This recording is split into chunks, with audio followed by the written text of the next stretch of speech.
ও ভাই রে ভাই, আজকে তো মাছ মারাই নাকবো। মাছ আজকে মাইরা স্যার জাল তো ফালে দিয়ে গেছিলাম।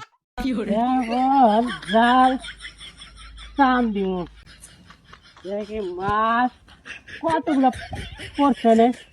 ভাই মনে একদম নেশা করছে যাই জিনিস কি করে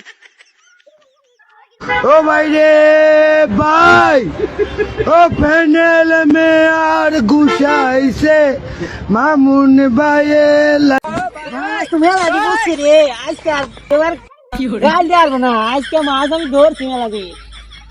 পাগলা হইছে ইসকা খুব না হতে যাও সারা মাছ করে আজকে মাছ রে, আজকে মাছ মাছ আজকে মাছ রে। মত কি মাছ